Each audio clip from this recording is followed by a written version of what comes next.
Un, deux, un, deux. Vous m'entendez bien? Oui.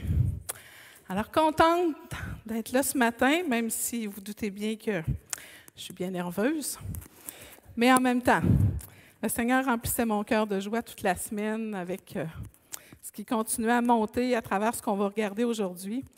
Et malgré le thème qui a de l'air un peu peut-être difficile, parce que si vous avez vu l'annonce cette semaine, bien aujourd'hui, ce que je veux regarder avec vous, c'est accepter d'entendre, pas entendre, écouter des paroles difficiles. Et là, ça va dire, oh, ça va être lourd aujourd'hui. Mais non, ça ne sera pas lourd. Par la grâce de Dieu, ça ne sera pas lourd. Et la question, on va rentrer tout de suite dans le sujet parce que la question, c'est est-ce que quand vous recevez des paroles difficiles, votre réaction est d'écouter jusqu'au bout? Et si vous êtes comme moi, quand je reçois des paroles difficiles, je suis déjà en train de prévoir dans ma tête ce que je vais répondre, ce que je vais dire. Il n'y a pas rapport, elle n'a pas rapport. Pourquoi il me dit ça? Puis je décroche. Je n'écoute pas jusqu'au bout. Hein? C'est difficile, ça vient me blesser. Puis là, j'essaye de gérer la douleur que ça me fait vivre et j'écoute plus.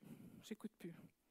Mais ce matin, c'est l'exhortation que j'aimerais qu'on regarde ensemble dans la parole, où la parole, il y en a des paroles difficiles.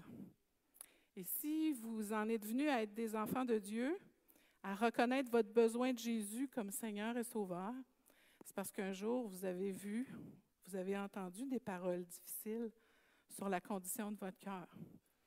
Et est-ce qu'on accepte?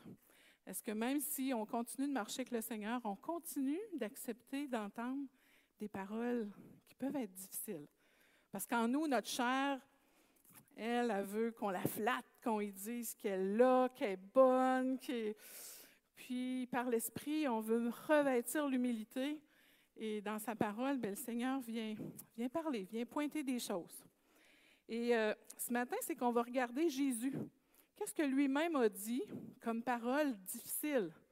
Puis vous allez voir qu'il y a des paroles qui disent « Wow, comment les gens ont fait pour accepter de se faire dire des paroles comme ça? » On dit « Jésus, est-ce qu'il pouvait être dur comme ça? » Bien, c'est ça qu'on va regarder, puis on va voir le fruit.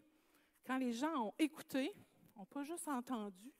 Et je ferai la différence. Entendre, ça, c'est mon oreille qui marche, qui fonctionne. J'entends, il y a du bruit, je vois bien que la bouche bouge, puis il y a des petits sons qui arrivent à mon oreille. J'entends.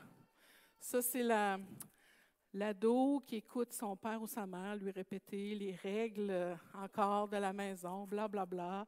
Je l'entends. Mais est-ce que j'écoute? Et ce matin, bien, c'est ça, c'est pas juste d'entendre la parole de Dieu, entendre les paroles difficiles. Est-ce que je veux écouter? Puis écouter, c'est diriger son attention. C'est je décide de porter mon attention sur le message qu'on est en train de me dire et de laisser faire le reste parce que je veux comprendre. Peut-être que je ne serai pas d'accord au début, mais je veux comprendre. Je veux écouter les paroles qui pourraient être difficiles. Alors, dans 2 Timothée, on n'a pas le verset, mais je voulais juste nous amener à dire, mais pourquoi on veut veiller à se laisser toucher par ce que la parole a à nous dire, qui peut tellement nous édifier, nous encourager, nous bénir, nous guérir, puis d'autres fois où il y a des passages que, ouf, hein, c'est difficile à lire. Et dans 2 Timothée 4, on va voir que Paul va dire justement à celui de qui il a la charge de le former, il va lui dire, il va venir un temps où les hommes ne supporteront pas la saine doctrine, mais ayant la démangeaison d'entendre des choses agréables, ils se donneront une foule de docteurs selon leurs propres désirs, détourneront l'oreille de la vérité et se tourneront vers les fables. Alors, est-ce que vraiment on est dans ce temps-là? Peu importe. L'idée, c'est qu'ici, la parole est en train de nous dire qu'il y a vraiment un temps où on veut juste entendre des choses agréables. Donc, est-ce que vraiment on fait partie de ce groupe-là? Parce que oui, on en a besoin d'entendre des choses qui nous guérissent, qui nous fortifient, mais on a besoin d'avoir la vérité qui vient pointer des choses dans notre vie Parce que peu importe ce que Dieu pointe dans nos vies, ce que Jésus pointe dans nos vies, on n'est pas sans espérance. On sait où aller avec ce que Dieu présente dans nos cœurs. Mais bref, je suis quasiment rendue à ma conclusion, fait que on revient. Quand on va voir Jésus qui parlait avec les pharisiens, hein, ce groupe de gens qui se mettaient à part du groupe du peuple juif, qui étaient des juifs, mais qui se mettaient à part en disant « Hey, nous, on l'a l'affaire, nous, on respecte, on a une rigueur morale, nous, on suit les commandements de Moïse et on fait bien les choses. » Combien de fois vous avez lu dans les Écritures, si vous ouvrez la parole, vous allez voir combien de fois Jésus a parlé à ce groupe-là et il ne les a pas ménagés. Il ne les a vraiment pas ménagés dans les propos. Puis on dit « Ah, mais Jésus est donc bien dur. Pourquoi il leur parle avec autant de... » Ben c'est ça, on dirait de la dureté. Et pourtant, on sait de Jésus que son cœur, il est bon, il est bienveillant, il est plein d'amour. C'est Jésus, c'est l'esprit, le fruit de l'esprit, la bienveillance, la bonté. Bien, c'est Jésus. Alors, mais pourquoi de sa bouche va sortir ces propos-là qui semblent si durs? Et je veux vous amener, premièrement, vous avez un petit dessin qui illustre un petit peu là où je veux vous amener. Alors, on est dans un contexte où, justement, les chefs religieux amènent une femme qui a été prise en flagrant, en adultère, puis qu'ils l'amènent à Jésus, parce que Jésus est en train d'enseigner. Alors, ces pharisiens-là amènent la femme, puis lui dit, « Ah, tu vois, elle a péché, elle a été prise en adultère, et selon la loi de Moïse, elle devrait mourir, on devrait la lapider. Qu'est-ce que t'en dis, Jésus? » Et si vous lisez dans la parole, Jésus ne répond pas. Il dessine dans le sable. J'aurais été curieuse de savoir c'est quoi qu'il mettait dans le sable pendant ce temps-là, mais bon, on ne le sait pas. Mais les chefs reviennent en disant, puis qu'est-ce qu'on va faire avec cette femme-là? Il faut la lapider, c'est ça que Moïse nous a dit de faire. Et Jésus va se lever, va dire une petite parole, Jean 8, le verset 7. Que celui de vous qui est sans péché jette le premier la pierre contre elle. Ouh! C'est une parole difficile. Que celui qui est sans péché jette la pierre contre elle. Et si on va un petit peu plus loin au verset 9, je ne l'ai pas ici, mais au verset 9, ça nous dit qu'accusés par leur conscience, chacun de ces hommes-là a laissé tomber la pierre et sont partis. Ah!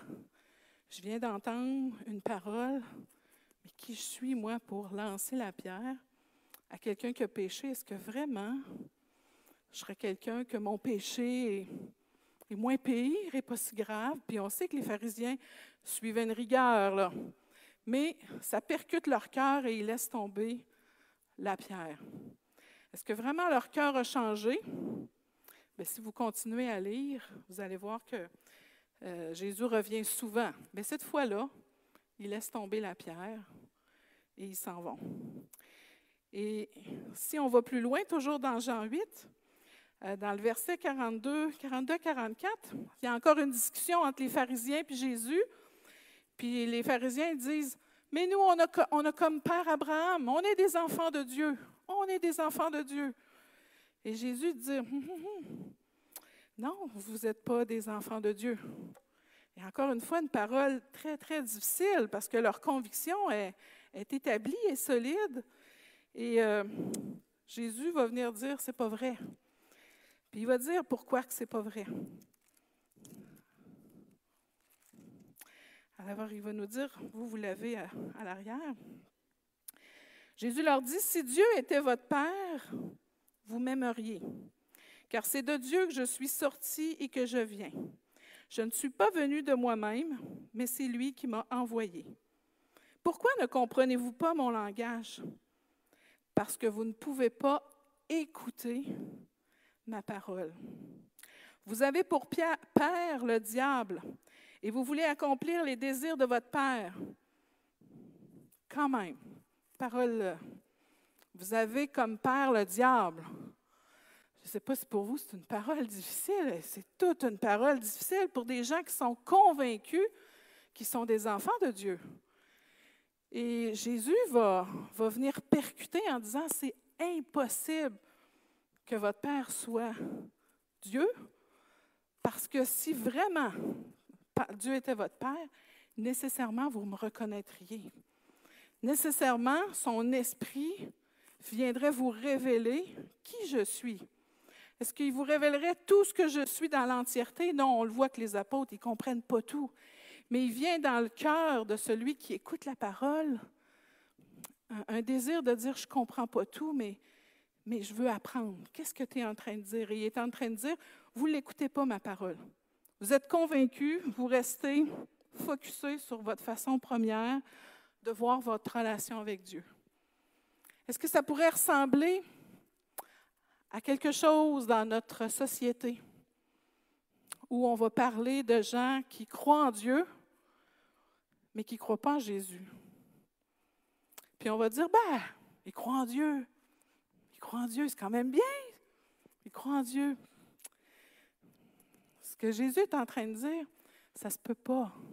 Si vraiment tu crois au Dieu vivant, au seul vrai Dieu, ça va t'amener à Jésus. Nécessairement, ça va t'amener à Jésus. Tu ne peux pas renier Jésus, tu ne peux pas renier le Fils de Dieu, tu ne peux pas renier son œuvre à la croix.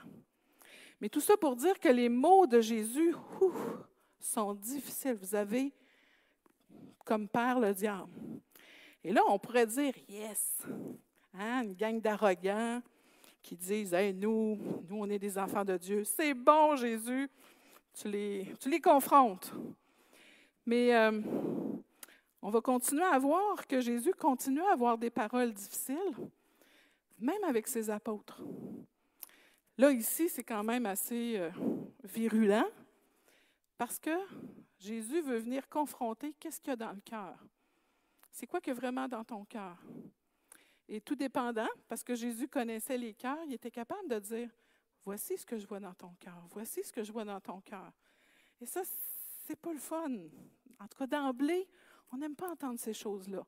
Mais ici, il y a besoin de leur dire, ce qu'il y a dans votre cœur, c'est que vous vous êtes fait un Dieu, vous croyez en un Dieu précis, et vous ne dérogez pas, vous n'acceptez pas de vous faire bousculer par mon enseignement qui vous amènerait à comprendre qui est vraiment Dieu et que moi, je suis son fils, que je suis venu accomplir une œuvre. Et qu'est-ce que ça a comme conséquence? Puis même si on reculait au verset 37, Jésus va dire, oui, je le sais que vous êtes descendants d'Abraham, mais vous ne l'écoutez pas, ma parole. Hein, vous pouvez dire ça, mais ce qui sort de ma bouche, vous ne voulez pas l'entendre, parce que ça ne cadre pas avec ce que vous êtes fait comme conception de c'est quoi, être un enfant de Dieu. Alors, verset 37, « Je sais que vous êtes la postérité d'Abraham, mais vous cherchez à me faire mourir parce que ma parole ne pénètre pas en vous. » Alors, toi, là, nous, les pharisiens, on veut que tu arrêtes de parler. C'est fatigant, c'est dérangeant, c'est difficile de t'entendre. On veut te faire mourir. Et c'est ça la conséquence que la parole a sur leur cœur, c'est de vouloir le faire mourir. Parce que c'est difficile. Ils n'acceptent pas de se laisser bousculer. Si on va voir Jean, toujours dans Jean, au verset 59, la même chose. On va en réentendre jusqu'à quel point les pharisiens veulent l'exterminer. Verset 59, ils prirent des pierres pour les jeter contre lui, mais Jésus se cacha et sortit du temple. Alors, on va voir une série de versets qui viennent nous dire, les pharisiens ne veulent pas écouter, ils ne veulent pas écouter, ils ne veulent pas écouter. Ils veulent qu'il se taise, puis ils veulent le faire mourir. Alors ça, c'est avec les pharisiens. Mais est-ce que Jésus continue à avoir des paroles difficiles avec d'autres personnes? Et certainement que oui. On va aller voir dans Luc. Puis l'idée ce matin, c'est, si Jésus me disait ces paroles-là à moi, comment je le prendrais? C'est un peu l'exercice auquel je veux nous amener à faire. Alors, dans Luc, au chapitre 18, on va voir une femme qui Non, on voit un homme, excusez, je vais trop vite. Il y a un pharisien qui, lui, écoutait la parole de Dieu. Puis de nuit, il a été voir Jésus. Puis il ne voulait pas se faire voir. Puis il a dit, c'est sûr qu'avec les miracles que tu fais, tu dois venir de Dieu. Enseigne-moi. Et c'est Nicodème. On voit que Nicodème veut entendre la parole. Et pourtant, il a fait partie du groupe à qui on lui a dit, vous avez le Père comme diable. Moi, il faut que je comprenne. Qu'est-ce que cet homme-là veut nous dire? Et il va voir Jésus. Et là, Jésus lui dit, il faut que tu naisses de nouveau. Quelle parole difficile. Mais de quoi tu es en train de me parler, naître de nouveau? Je ne comprends rien. Faut-tu que je rentre dans le ventre de ma mère? Et là, vous avez toute l'illustration de la discussion entre les deux. Mais Jésus va dire, parce que Nicodème pose des questions, puis Jésus va dire, mais tu ne connais pas? Tu es le docteur d'Israël et tu ne sais pas ces choses. C'est encore difficile. C'est toi qui enseignes au peuple juif la parole, tu es le docteur d'Israël et tu ne sais pas ces choses. C'est difficile à entendre. Mais qu'est-ce que Nicodème fait? Est-ce qu'il devient « Hey, tu ne me diras pas ça, puis je m'en retourne? » C'est vrai. C'est vrai que je ne sais pas ces choses-là. Continue à m'enseigner. Et après, vous avez Jean 3,16 qu'on peut connaître par cœur. On voit Jésus qui continue à enseigner Nicodème, mais qui reste là et qui reçoit des paroles difficiles, mais qui continue d'écouter. Convaincu que l'homme qui est devant lui, c'est le Fils de Dieu. Il vient de Dieu et il accepte d'écouter. Si on va encore plus loin dans Luc, on va voir un autre homme aussi, un autre pharisien qui va dire « Jésus, qu'est-ce qu'il faut faire pour avoir la vie éternelle? Je vais te dire déjà ce que je fais. » Il nous lit toute la liste des commandements. Moi, je fais tout ça parfaitement. Alors, qu'est-ce qui me reste pour avoir la vie éternelle? Et Jésus lui dit « Vends tout ce que tu as, puis après, suis-moi. » Une autre parole difficile. Et on voit la réaction de cet homme-là. La parole nous dit qu'il est devenu triste. Il est devenu triste. Et Jésus va continuer. Et que c'est difficile pour un riche d'entrer dans le royaume de Dieu. C'est plus facile pour un chameau de passer par le trou d'une aiguille que pour un riche de rentrer dans le royaume de Dieu. Mais je dis, il est vraiment en train de le mettre à terre, cet homme-là. Il est déjà tout triste. Et Jésus continue d'enseigner en disant, c'est vraiment difficile pour un riche. Et là, je ne sais pas si vous voyez, mais il ne répond pas la même chose. Le premier, Nicodème, qui vient, Jésus va lui parler du salut, de la vie éternelle d'une façon. Puis à cet homme-là qui est riche, qui lui demande aussi comment faire pour avoir la vie éternelle, Jésus lui dit autre chose, qui est difficile parce qu'il connaît le cœur. Il sait ce que la personne a besoin de reconnaître dans son cœur. C'est quoi qui fait obstacle au fait de pouvoir suivre Jésus? C'est quoi qui est plus important dans mon cœur? Alors, Jésus a cette capacité que nous, on n'a pas, de venir pointer dans le cœur des gens qu'est-ce qui les empêche de venir à lui. Et ce n'est pas facile. Et on voit des gens qui se butent dans la colère et on a des gens qui acceptent d'écouter les paroles difficiles. Alors, vous avez aussi l'histoire, là on est rendu Matthieu 15. Je ne sais pas si là, vous m'avez perdu. Matthieu 15, c'est une femme cananéenne qui court après Jésus, puis qui dit, « S'il vous plaît, maître, viens chasser le démon qui prend possession de ma fille. » Et Jésus qui continue et qui ne répond pas. Et cette femme qui continue, « Maître, Jésus, viens libérer ma fille. » Jésus qui ne répond pas.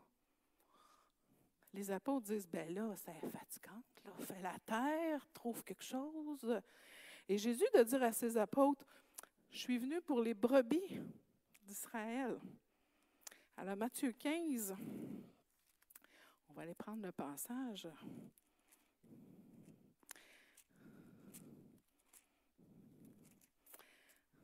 Alors le verset 21. Alors Jésus, étant parti de là, se retira dans le territoire de Tyr et de Sidon. Et voici une femme cananéenne qui venait de ces contrées, lui cria, « Aie pitié de moi, Seigneur, fils de David, ma fille est cruellement tourmentée par le démon. » Il ne lui répondit pas un mot, et ses disciples s'approchèrent et lui dirent avec instance, « Renvoie-la, elle crie derrière nous. » Il répondit, « Je n'ai été envoyé qu'aux brebis perdues de la maison d'Israël. » Mais elle vint se prosterner devant lui, disant, « Seigneur, secours-moi. » Il répondit, « Il n'est pas bien de prendre le pain des enfants et de le jeter aux petits chiens. » Ce n'est pas une parole facile. Je ne sais pas, les petits chiens, si ça veut dire la même chose que nous dans notre jargon québécois, je ne pense pas. Mais quand même, il est quand même en train de dire, ta position ou ce que toi tu es par rapport au peuple d'Israël, au peuple juif, tu n'es pas au même niveau là. Hein, moi, je suis venue pour les enfants. C'est ceux-là qu'on met à la table et qu'on nourrit. Toi, tu fais partie d'une autre catégorie. Et cette femme-là de dire, ben oui, ben je vais prendre les petites miettes. Les petits chiens vont prendre, et c'est ce qu'elle va répondre, oui Seigneur. Oui, mais les petits chiens mangent les miettes qui tombent de la table de leur maître. Dans son cœur, cette parole-là ne l'offusque pas. C'est difficile. Ne l'offusque pas parce que, oui, tu as raison de venir mettre ton doigt sur cet aspect-là. Oui, je ne fais pas partie du peuple juif. Oui, je ne suis pas partie du peuple élu de Dieu. Mais je sais que si je m'approche de toi et que je réclame quelque chose à toi, je le sais que tu vas m'entendre. Je vais prendre la petite miette. Et Jésus de dire, ben, ta foi t'a sauvé, va, ta fille est libérée. Mais quand même, c'est pas facile d'entendre une parole comme ça qui, je ne sais pas, moi, si j'aurais persévéré dans mon orgueil, j'aurais fait « Ah, ouais ». Mais en même temps, j'ai une fille qui souffre. Peut-être que je me serais battue. Mais tout est dans le cœur de cette femme-là qui ne se laisse pas percuter par la parole difficile au point d'être en colère, mais de dire oui, je reconnais ce que tu es en train de dire. C'est vrai, c'est mon statut. La femme samaritaine, dans Jean 4, cette femme-là qui va sur l'heure du midi chercher de l'eau au puits et que Jésus est là. Je ne sais pas si vous savez, d'aller chercher de l'eau sur l'heure en pleine heure où c'est le plus chaud, c'est pas là que tout le monde va chercher de l'eau. Mais cette femme-là sort à cette heure-là pour aller chercher de l'eau. Et elle rencontre Jésus. Et Jésus lui demande de l'eau. Puis la femme dit, voyons, comment ça tu me parles? Tu veux que je te donne de l'eau? Puis il dit, si tu savais qui je suis, je pourrais te donner une eau qui ferait que tu n'aurais plus jamais soif. Ah, mais je la veux, cette eau-là. Et son cœur est profondément touché. Je la veux, cette eau-là. Et là, Jésus va dire une parole dans Jean 4,16.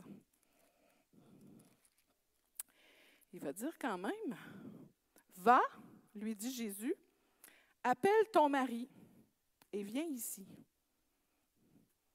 On est en train de parler de l'eau? On est-tu un puits?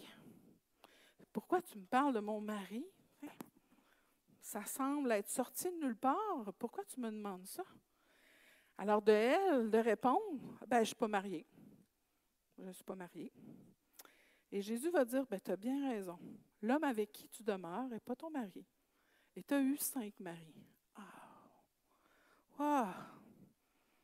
Je ne sais pas si cette femme-là sortait à cette heure-là du jour pour aller chercher de l'eau parce qu'elle avait honte à cause de la vie qu'elle avait, parce qu'on lapidait les femmes qui étaient adultères. Et cette femme-là, j'ose croire qu'elle devait se cacher pour pas que personne la voie. Et Jésus fait exprès pour mettre le gros spot sur « va chercher ton mari ». Cette femme-là aurait pu partir et dire « Non, on ne commencera pas à parler de ça ici.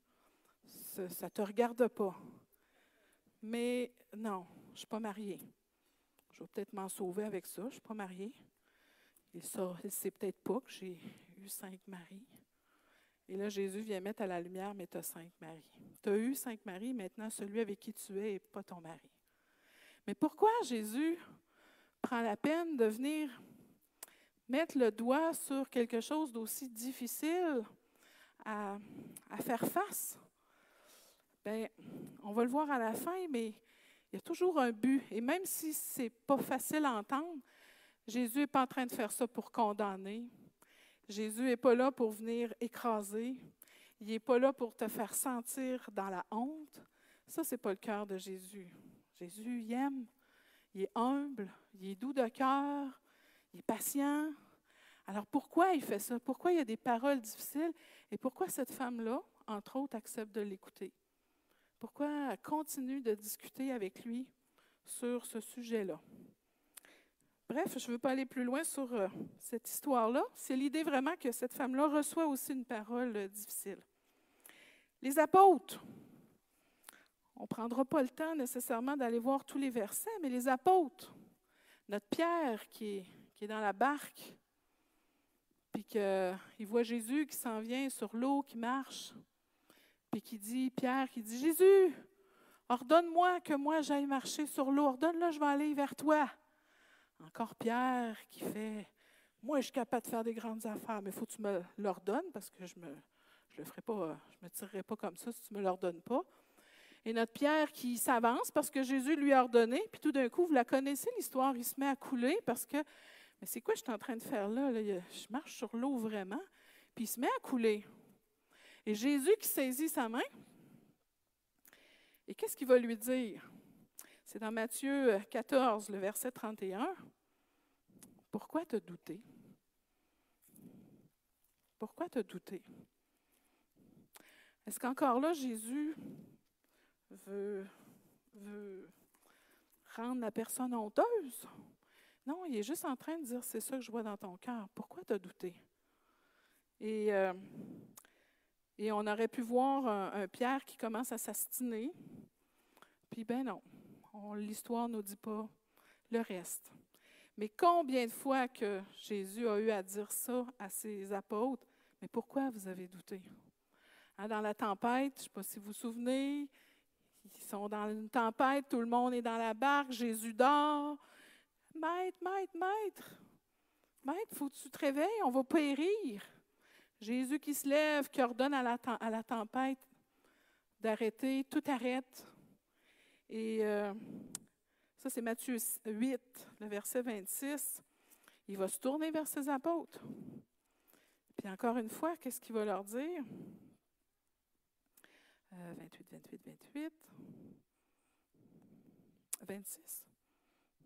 26.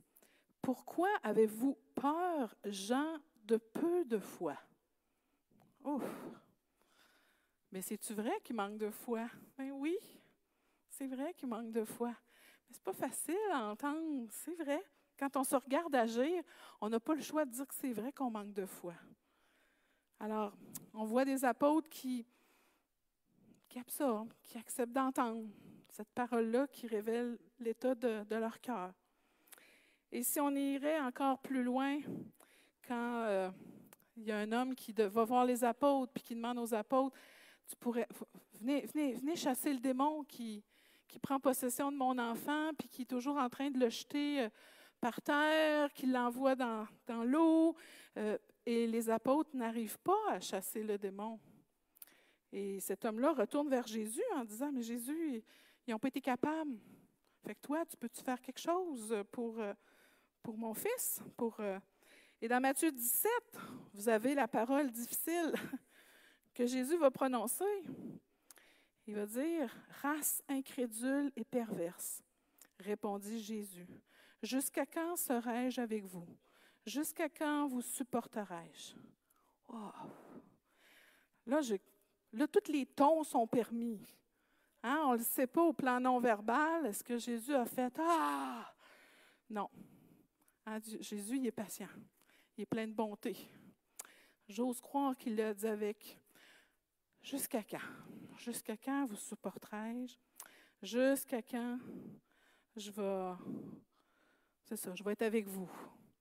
Je suis toujours touchée. Ça me dérange de voir combien vous manquez de foi. » Et ce qui est intéressant, c'est encore là, race incrédule et perverse. Est-ce qu'il s'adresse aux gens qui sont là, qui regardent ce qui se passe? Est-ce qu'il s'adresse à ses apôtres? Bon, ça peut être tout ça en même temps. Mais le verset 19, c'est là qu'on voit comment les disciples écoutent les paroles difficiles. Le verset 19 va nous dire, « Alors les disciples s'approchèrent de Jésus et lui dirent en particulier, « Pourquoi on n'a pas pu chasser le démon? » Et Jésus leur dit, « C'est à cause de votre incrédulité. » leur dit Jésus. C'est pas facile, mais je veux écouter, je veux apprendre. Qu'est-ce que tu veux dire? Et je le sais que quand tu parles Jésus, ça résonne en moi. C'est pas faux. C'est pas faux. Ce que tu es en train de dire, c'est vrai. C'est dur, mais c'est vrai. Et on voit des apôtres qui, même si Jésus leur fait des reproches, continuent à marcher avec lui. Alors, la parole de Dieu, si on prenait Hébreux 4, au verset 12, on voit que la parole de Dieu, elle a toujours un effet. La parole de Dieu est tranchante. C'est ce que ça nous dit, Hébreux 4, verset 12, elle est tranchante. Elle vient séparer la moelle des os, elle vient séparer l'âme, l'esprit. Elle juge les dispositions du cœur. Elle juge, elle vient pointer qu'est-ce qu'il y a dans notre cœur. Et la parole a cet effet-là d'être un miroir puis de venir révéler. Et des fois, c'est difficile de voir ce qu'il y a dans notre cœur. Ouf! Alors, est-ce que je fais comme les pharisiens en disant « Terminé, moi, je n'écoute pas ça. » Ou non, je laisse la parole faire l'œuvre que j'ai besoin à l'intérieur de moi et qui n'est pas facile nécessairement, selon ce qu'on peut découvrir. Et dans Isaïe 55, le verset 11, là aussi, Dieu va nous dire que la parole a fait toujours un effet. Elle ne revient jamais à Dieu sans avoir fait l'effet qu'elle devait faire. Alors, est-ce qu'elle endurcit le cœur? Les pharisiens qui font « Toi, Jésus, on va te tuer. On ne veut plus t'écouter. » Ou au contraire, elle vient faire une œuvre dans le cœur qui fait que de plus en plus, on soupire pour goûter à ce que notre cœur a profondément besoin parce qu'on en voit l'état de notre cœur, parce qu'il y a des paroles difficiles à entendre, mais nécessaires pour qu'on puisse saisir après qu'est-ce que Jésus, lui, a à offrir pour notre cœur. Le dernier passage que je veux aller voir, c'est dans Jean 6. Et dans Jean 6, on va voir que il y a des gens qui suivent Jésus, on va les appeler des disciples. Alors, ils sont convaincus que Jésus a les paroles de la vie éternelle, ils veulent le suivre. Mais Jésus va se mettre à enseigner des choses. Et là, vous allez voir des disciples qui disent, c'est terminé. Nous, on n'écoute plus ça. C'est trop difficile. Et vous savez, les apôtres qui sont au nombre de 12, selon les Écritures, la parole va nous dire qu'il n'y avait pas juste les 12 qui suivaient Jésus, il y avait des apôtres, il y avait plusieurs personnes qui suivaient Jésus. Et c'est de ces gens-là qu'on va dire que, tout d'un coup, en entendant Jésus, ils abandonnèrent Jésus, ils disent « c'est trop difficile à écouter comme message ». Et c'est dans Jean 6 qu'on va aller terminer avec ces paroles-là difficiles. Au verset 41, la parole de Dieu, même avant ça, je vous ai mis quoi? 35, bon. Jésus leur dit, « Je suis le pain de vie. Celui qui vient à moi n'aura jamais faim, et celui qui croit en moi n'aura jamais soif. Mais je vous l'ai dit, vous m'avez vu et vous ne croyez pas. Tous ceux que le Père me donne viendront à moi, et je ne mettrai pas dehors celui qui vient à moi, car je suis descendu du ciel pour faire non ma volonté, mais la volonté de celui qui m'a envoyé. » Et là, on pourrait continuer. Il va dire, moi, la volonté de mon Père, c'est que moi, je ressuscite celui qui va croire en moi. C'est moi qui vais le ressusciter au dernier jour. Et là, on commence à entendre. Les Juifs sont là aussi. Ce n'est pas tous les disciples. Il y a des Juifs qui sont là, qui murmurent et qui disent, « Ah, qu'est-ce que c'est ça? Ça veut dire, je suis le pain qui est descendu du ciel. » Ça, c'est au verset 41. Et il disait, ben voyons, c'est pas Jésus, le fils de Joseph, celui dont on connaît le père, la mère. Comment ça qu'il dit qu'il est descendu du ciel? C'est quand même particulier, parce que Jésus est en train de dire, je vais ressusciter celui qui va croire en moi. Et c'est même pas à ça que les Juifs s'arrêtent, c'est, il a dit qu'il descendait du ciel, mais c'est Jésus, le fils de Joseph. Qu'est-ce que ça veut dire? Et là, on les voit murmurer sur ce que Jésus a dit. Et Jésus, voit qu'ils murmurent, puis il n'arrête pas là. Alors, c'est ça. Alors, au verset 52, si on va un petit peu plus loin, on va voir encore des réactions. Jésus leur dit, en vérité, je vous le dis, si vous ne mangez la chair du Fils de l'homme et si vous ne buvez son sang, vous n'avez point la vie en vous. Celui qui mange ma chair et qui boit mon sang a la vie éternelle et je le ressusciterai au dernier jour. Car ma chair est vraiment une nourriture et mon sang est vraiment un breuvage.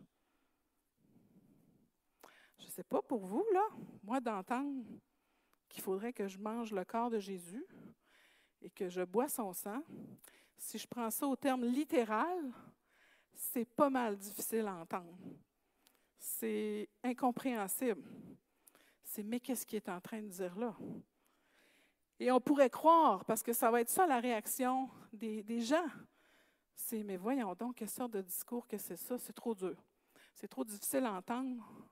On abandonne Jésus. » Mais je pense que l'abandon, ce n'est pas parce que c'est dur à comprendre naturellement. C'est parce que ça nous confronte spirituellement. Jésus est en train de dire, tu ne pourras pas avoir la vie éternelle si tu ne t'associes pas au fait que mon corps, que moi, fils de Dieu, j'ai pris une nature physique et que mon corps va être brisé à la croix pour toi. Il y a une réalité, c'est difficile à comprendre de dire, mais pourquoi j'aurais besoin qu'à ce point-là, le Fils de Dieu descende sur terre, prenne corps humain, va sur la croix? Ça, je ne comprends pas. Puis qu'en plus, Jésus, tu dis qu'il faut que ton sang soit versé. Mais pourquoi ton sang devrait être versé? Et on voit ces hommes-là qui finissent par quitter. Si on va voir le verset 60. Plusieurs de ses disciples, après l'avoir entendu dire « Cette parole est dure, qui peut vraiment l'écouter? » Qui peut vraiment écouter ça? Verset 61, Jésus, sachant lui-même que ses disciples murmuraient à ce sujet, leur dit « Cela vous scandalise-t-il?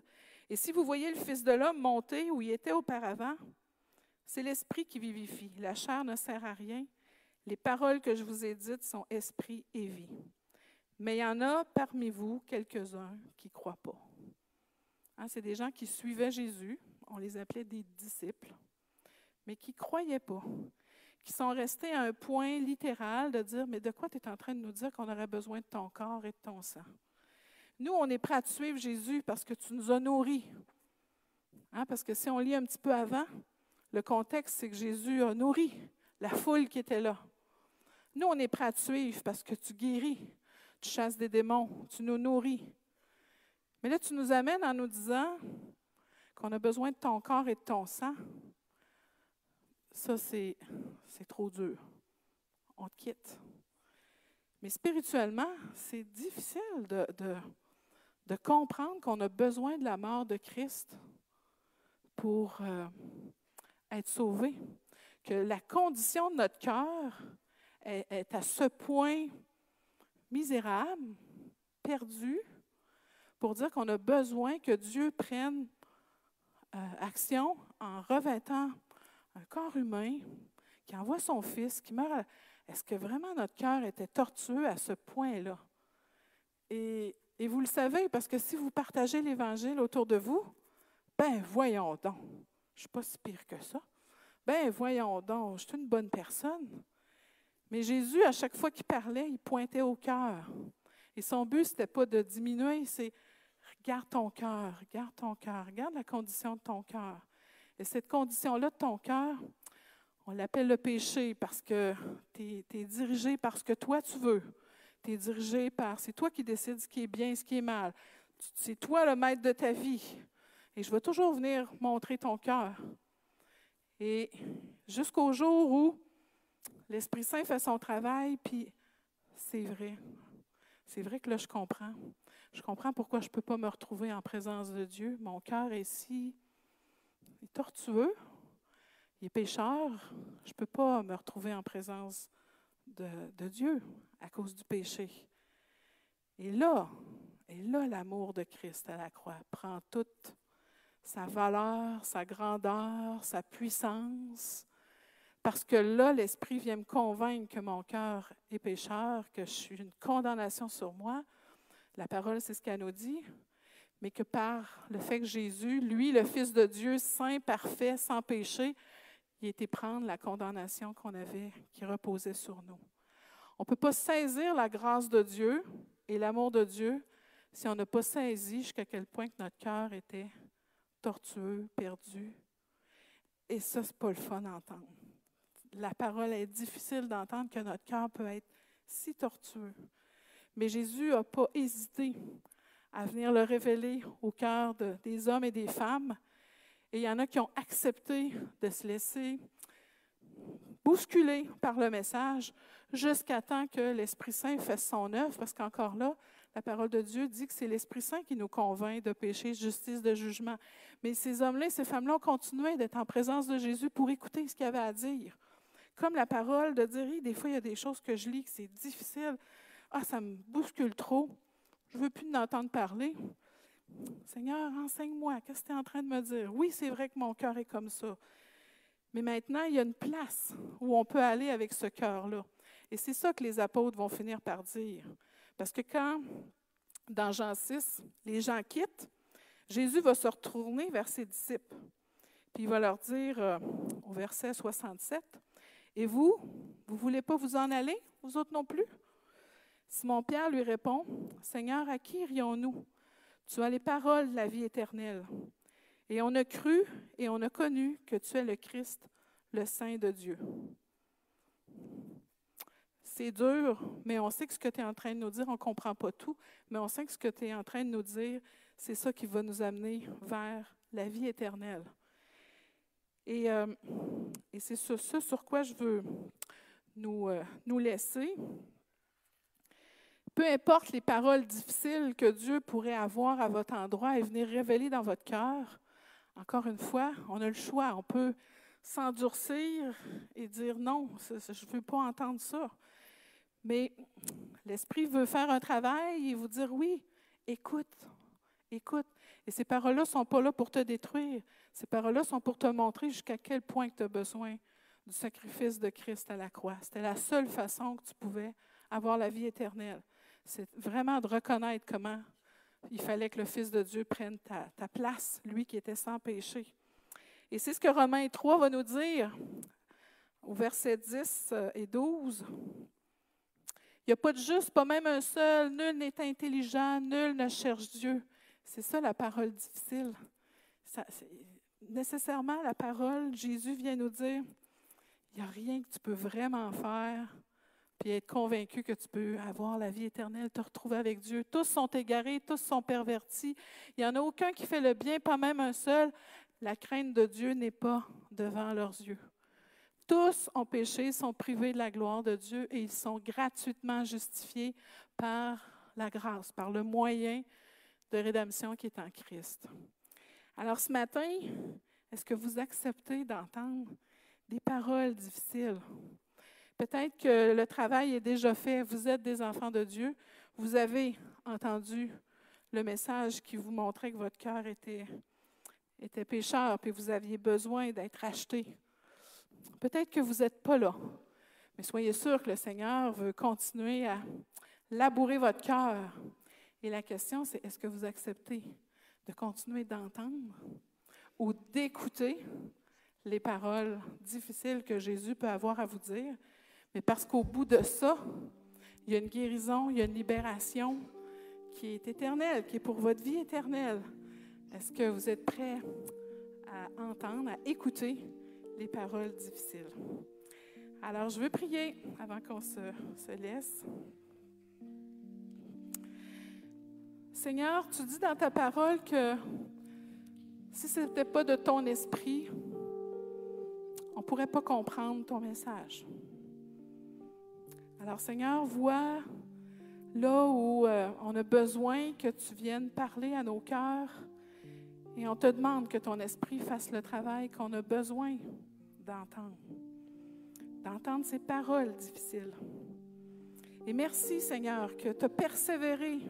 Parce que ceux ici qui peuvent dire qu'ils sont des enfants de Dieu, c'est parce que tu es revenu frapper à leur porte de leur cœur pour leur révéler, leur dire ces paroles difficiles. Mais aujourd'hui, ils peuvent proclamer haut et fort, comme on loue depuis le début, que tu as tout payé à la croix, qu'il n'y a plus de condamnation, qu'on est libre en toi. Et amen, Seigneur. Mais combien il a fallu qu'on entende d'abord ces paroles-là difficiles pour saisir la grandeur de ta grâce. Alors, Seigneur, on te prie, viens nous montrer. Est-ce que vraiment on saisit, est-ce que vraiment on peut dire qu'on est des enfants de Dieu, qu'on reconnaît qu'on a besoin de ton sang, que c'est notre seul moyen pour parvenir à être en ta présence? Ou Seigneur, il y a d'autres choses que tu veux venir révéler dans nos vies pour encore plus faire une œuvre de guérison, de libération et du fait qu'on puisse te connaître encore plus comme le papa que tu es, comme le Seigneur et Sauveur que tu es. Seigneur, aide-nous à entendre les paroles qui peuvent être difficiles, sachant que tu es un maître qui est doux et humble de cœur et qui nous aime parfaitement. Merci, Papa, que ta volonté soit faite dans chacun de nos cœurs. Et c'est au nom de Jésus. Amen.